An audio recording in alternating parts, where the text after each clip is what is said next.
আসসালামু আলাইকুম। খুব সহজভাবে গুড়ের পায়েস রান্না করে আজকে দেখাবো। আশা করছি অনেক ভালো লাগবে। তাহলে চলুন মূল ভিডিওতে চলে যাই। পায়েস তৈরি করার জন্য এখানে আমি হাফ কাপ চাল নিয়েছি, পানি দিয়ে ভিজিয়ে রাখছি আধা ঘন্টার জন্য। এখানে যে কোনো সুগন্ধি চাল ব্যবহার করতে পারেন। আর চালটা ভিজিয়ে রাখলে খুব তাড়াতাড়ি সেদ্ধ হয়, এই জন্য আধা ঘন্টা ভিজিয়ে রাখছি।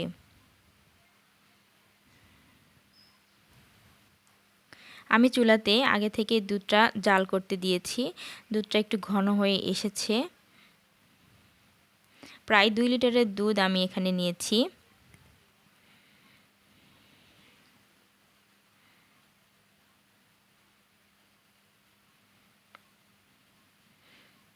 একটু ফ্লেভারের জন্য দিচ্ছি তেজপাতা, দারচিনি এবং এলাচ। এলাচের মুখটা একটু ফাটিয়ে দিয়েছি হালকা। কিছুটা দুধ আমি অন্য একটা পাত্রে উঠিয়ে নিচ্ছি।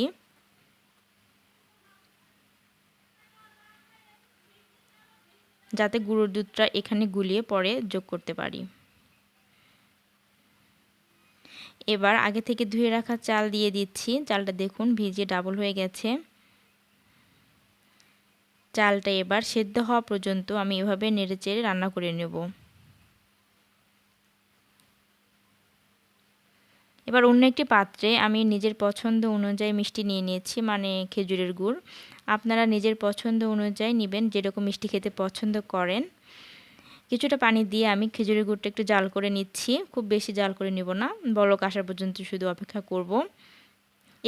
এভাবে যদি খেজুরের গুড় দেওয়া যায় তাহলে খেজুরের গুড়টা দুধটা কেটে যাওয়ার কোনো সম্ভাবনা থাকে না। জাল করা গুড়টা আমি এক সাইডে রেখে দিব। এবার আমার চালটা প্রায় সেদ্ধ হয়ে গেছে।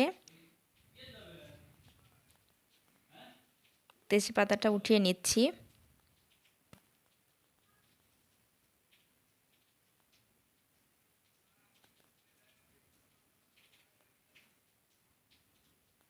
এ পর্যায়ে আমি চুলাটা একটু বন্ধ করে দিয়েছি। স্বাদটা ব্যালেন্সের জন্য 1 চিমটি লবণ দিয়ে দিচ্ছি। এবার সেই দুধের মাঝে হাফ কাপ গুঁড়ো দুধ অ্যাড করে মিক্স করে নিব।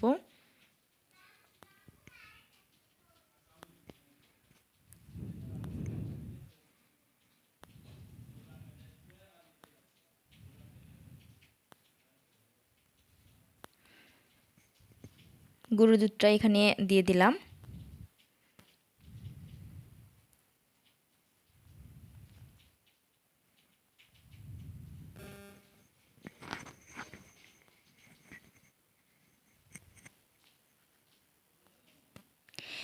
এই পর্যায়ে দুধটাও কিন্তু ঠান্ডা আছে। ঠান্ডা বলতে খুব গরম, হাই হিট নেই, আর গুড়টাও কিন্তু হাই হিটের নেই, কিছুটা ঠান্ডা হয়ে এসেছে। সেই পর্যায়ে আমি গুড়টা অ্যাড করে দিচ্ছি। তাহলে কি হবে, দুধটা কেটে যাবে না, কেটে যাওয়ার কোনো চান্স থাকবে না। আমি খুব ভালো মতো মিক্স করার পর আমি চুলাটা অন করে দিব।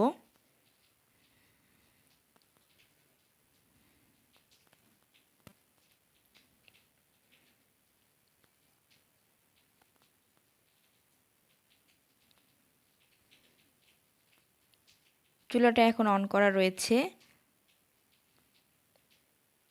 আর ঝোলটা বেশ গাঢ় হয়ে এসেছে। এখন দিয়ে দিচ্ছি কিশমিশ, কাজু বাদাম। নিজের পছন্দ অনুযায়ী অ্যাড করে নেবেন।